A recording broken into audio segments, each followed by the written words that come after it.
네, 안녕하세요. 그리스도 중심 성경 읽기를 시작하신 분당으로 교회 성도 여러분. 저는 창세기 1장부터 15장을 설명할 시건교회 이정규 목사입니다. 창세기는 첫 책이죠. 하나님의 창조와 인간의 타락, 그리고 그러한 인간을 사랑하시는 하나님의 은혜의 시작을 담고 있습니다. 원래 모든 책이 책의 첫 부분을 잘 읽어야 뒷부분에 나오는 결말과 반전을 즐길 수 있지 않습니까?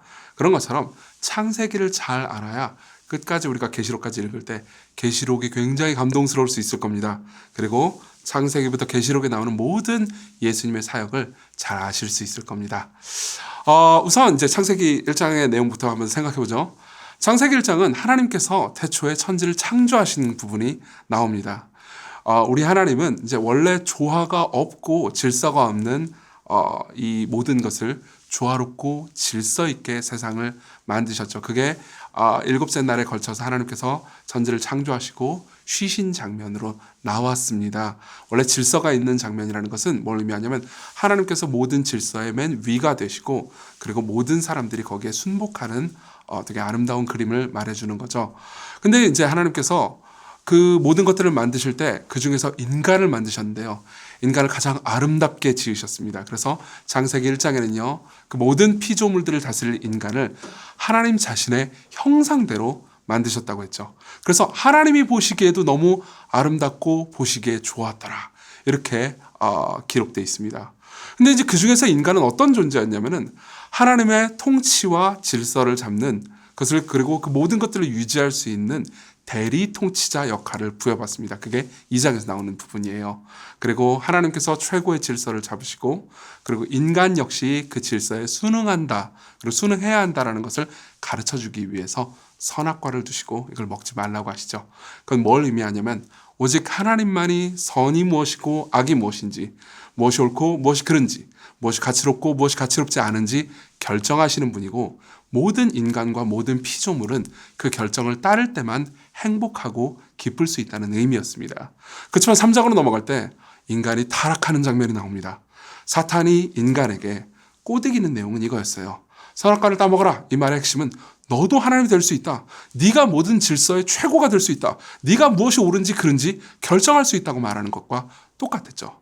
그리고 아담과 하와는 선악과를 따먹음으로써 내가 하나님의 기준을 따라야 된다고? 아니 내가 기준을 만들겠어 라고 선언한 것과 똑같았죠. 그렇지만 3장 밑부분 그리고 4장 5장으로 넘어가면 그 죄를 지은 하나님께 도전한 죄를 지은 결과가 나오는데요. 그 결과는 너무너무 비참했습니다. 4장에 보면요. 죽음이 시작됩니다. 사실 죽음의 본질은 하나님과의 분리거든요. 인간이 에덴 동산에서 쫓겨나고 하나님과 분리되고요. 그리고 동생을 형이 죽이는 장면이 4장에 나옵니다. 그리고 부모가 자식을 죽이는 장면이 4장 후반부에 나오고요. 그리고 5장으로 넘어가면요. 계속해서 죽음이 반복됩니다. 여러분들 5장을 보시면요. 거기에 보면 이제 족보가 나와 있는 걸 알 수 있거든요. 그 족보에 나오는 많은 사람들은 아주 오래 삽니다. 막 900 몇십 년 이렇게 살죠. 그렇지만 그들이 오래 살기는 하지만 모두 죽었더라. 그렇게 끝납니다. 그래서 6장으로 넘어가면요. 하나님께서 사람의 창조를 한탄하시고 슬퍼하시는 장면이 나옵니다. 그래서 하나님께서 결심하십니다. 한 의인과 그 가족들 그리고 짐승들을 보존하시고 모두 심판해야겠다고요. 그래서 어떻게 됩니까? 하나님께서는 의인 노아와 그의 가족 그리고 짐승들을 택해서 방주를 통해서 구원하시고 모두를 홍수를 통해서 심판하시죠. 그럼 우리는 이렇게 생각할 수 있습니다. 의인들만 남았으니까 이제 그 다음부터 세상이 더 나아지지 않았을까? 근데 그렇지 않습니다. 이후 6장부터 10장의 이야기는 노아 의인, 그렇죠? 의인 노아와 그 자손들마저도 타락하고 죄로 인해서 오염돼서 고통스러운 세상을 만드는 과정이 나옵니다. 결국 11장에서 인간은 바벨탑을 쌓고 하나님께 또 도전하죠. 그들 역시 내가 하나님의 기준을 따라야 한다고 나도 내 기준을 만들어서 하나님과 동등하겠어 라고 선언한 셈이죠. 그게 바벨탑 사건의 이야기입니다. 1장부터 11장의 내용은 간단하게 요약하자면요. 인간이 타락한 그래서 망쳐버린 이 세상을 인간 스스로는 회복할 수 없고 인간 스스로는 자기 자신을 구원할 수 없다는 것을 말해주는 거죠. 그럼 이제 우리는 물어볼 수 있습니다. 그럼 인간에게 소망이 없는 걸까요? 인간에게는 어떤 소망이 있는 걸까요?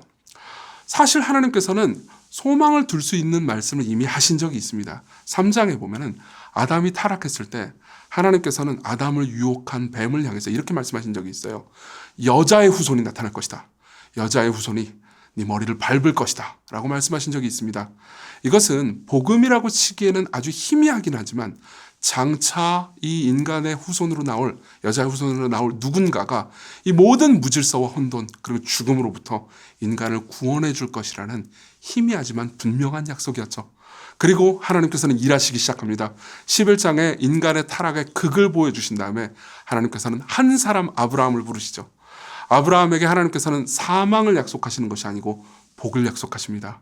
아브라함은 그 이후로 순종을 하기도 하고 죄를 짓기도 하지만 그리고 넘어지기도 하지만 하나님께서는 아브라함을 버리지 않고 계속해서 인도하시죠. 왜냐하면 아브라함이 잘했기 때문이 아니고 하나님께서 아브라함이 순종할 수 있도록 이끄셨기 때문입니다.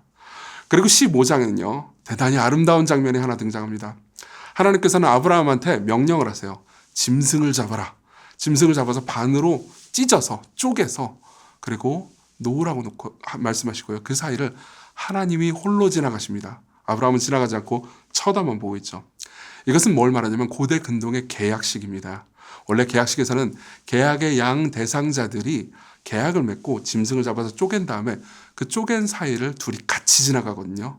무슨 의미냐면 둘 중에 하나라도 약속을 지키지 않으면 쪼개서 죽여버리겠다는 의미였죠. 근데 그 사이를 아브라함은 지나가지 않고 하나님만 지나가십니다. 무슨 의미일까요? 하나님께서 이렇게 말씀하시는 거죠. 네가 만일 약속을 지키지 않는다면 내가 쪼개지겠다. 그리고 내가 만일 약속을 지키지 않아도 내가 쪼개지겠다. 이렇게 말씀하시는 거였습니다. 사실 우리가 약속을 잘 지키면 복을 주겠다고 말하는 신들은 많지만 우리가 약속을 어긴다 하더라도 우리에게 복을 주겠다고 약속하는 신은 없죠. 당연히 이 이외에도 아브라함을 비롯한 인간들은 때로 순종하기도 하지만 불순종하기도 합니다. 그렇지만은 이 모든 죄의 결과를 사람들이 지는 게 아니고 장차 오실 여자의 후손 예수 그리스도께서 대신 그 죄를 지십니다. 예수 그리스도께서 우리가 당해야 되는 모든 죄를 지시고요. 우리가 받아야 되는 쪼개지심, 즉 십자가에서 살이 찢기는 고통을 맞이하게 되시는 거죠. 그리고 그분의 대속의 공로로 인해서 우리가 아브라함과 더불어서 예수 그리스도를 믿는 모든 아브라함의 자손들은 복을 받게 될 수 있게 됐습니다. 처음부터 이렇게 되게 은혜로운 이야기가 나오지 않습니까? 우리가 믿는 하나님이 이 은혜로운 하나님이고요. 그리고 이 은혜로운 하나님이 우리에게 순종을 명령하시고 그리고 우리에게 그분이 질서의 최고봉이라고 말씀하십니다. 그렇다면 이렇게 사랑스러운 하나님께 우리가 기쁨으로 순종하는 것이 맞지 않겠습니까? 이 기쁨을 여러분들 모두가 가지셨으면 좋겠습니다.